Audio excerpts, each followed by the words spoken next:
Hello, welcome to my third and hopefully final video on this, theanointedone.net and the absolute rubbish information they post. Anyway, watch the other two first, then come back to this one if you haven't already. Now, where was I? Components of bacterium are far more complex than any machine mankind has ever made. There is absolutely zero scientific evidence of the existence of any organisms between the supposed event of abiogenesis and bacteria. Well, every single fossilised bacteria which has been found is a step in the middle. The machinery may not be completely different, but they're all steps. All bacteria will contain remnants of previous stuff, even though that in general is killed off due to evolution, but there are some remnants left. It's just more difficult to find than in eukaryotes. This is the biggest missing link of all. Yeah, it's a damn big missing link. There is absolutely no evidence of any such organism is alive today or was ever alive in the past. That's because they don't particularly fossilise well. The product of abiogenesis will not be something which would fossilise at all. It would be a molecule surrounded by a lipid bilayer with just to protect it from external environments and to create its own environment inside. That there would be rapid evolution because the stops currently in place to prevent digression from, well, I'm rubbish at words.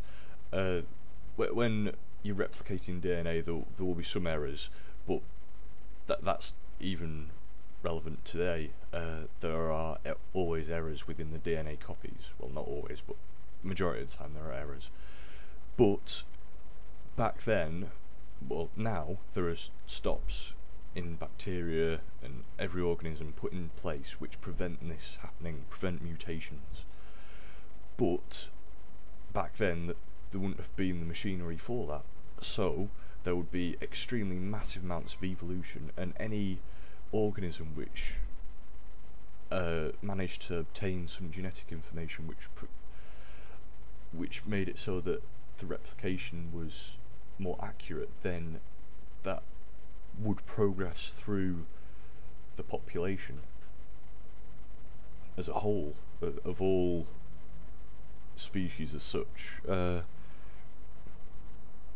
There is absolutely no evidence of any organism alive today or that are ever alive in the past. Some feel it makes total sense no such fossils exist before, because the creature would have been made up of parts which do not fossilise well. Yeah. And then, if this argument was valid, there would not be any fossils of bacteria, but there are. But bacteria now that were fossilised were much larger than would be theorised to be alive then. And the time difference between it as well would be huge, so there would be metamorphosis in the rocks which would completely destroy fossils, that they would be very difficult to find. You would have to know what you're looking for as well, but scientists obviously do, and so they've got more chance of finding it. Replication requires complex machinery of DNA and RNA, which are collectively known as the genome. No, the DNA is called the genome, RNA is not. According to, well, except in viruses, but they're by some considered to be not alive because they require other organisms' machinery to reproduce. According to evolution, something like the genome could only achieve its utter complexity through replication, cumulative selection and mutation. Yes! Correct piece of information at last. Oh, if I took the correct pieces of information from here, I would... Ooh. It would be minuscule, page of A4. Not even that. Original Life Prize. Yeah, not really relevant here.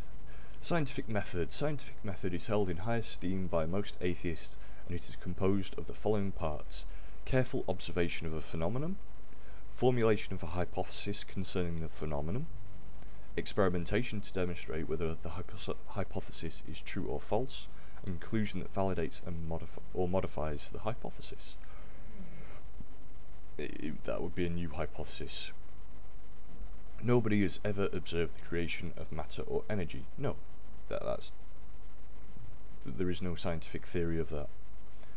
Nobody has ever observed a molecular cloud collapse or any planet form. They've seen stars form, but they obviously can't. It's very, very difficult to see any planets at the moment, never mind see any planets form. Nobody has ever observed abiogenesis because the system itself would have to be closed off from the rest of life to allow for these organisms to survive with this material, otherwise the material would be taken up by other organisms, and you would have to look using an electron microscope to see these organisms. It's just not possible to see very, very easily at all. Nobody, and besides, once you have one replicating organism, it's not abiogenesis anymore. So it's not. You would have to actually visibly watch it happen, and you can't because it's on a molecular level, which you cannot see without. You just can't see it. You can model it on a computer though, which they can, which I don't think has been done yet, but I don't know. Nobody has ever observed the evolution of any genome. That's incorrect. They have. Nylon consuming bacteria, Exodus, what's his name? Can't remember his name. Some Exodus. He showed the recent thing of lizards in an island in Chile or somewhere. Can't remember. I'll post a link to it. Nobody has ever observed any phylum, class, order or family change, except in the fossil records, which they don't say here. And of course, the change occurs over a very, very large stage of time. Evolutionists are excellent at step 2 hypothesizing. Of course, it's something which haven't seen through this whole thing is what relation this has to atheism. That this is against science. Observation, experimentation, validation. We read about their theories and conclusions of the failed experiments they performed in an effort to validate their opinions about a phenomenon that has not only never been proven scientifically, but has never been observed. Definition of a miracle is an event which is inexplicable by the laws of nature. But these scientific experiments are done because they follow the laws of nature. That's what they're going by.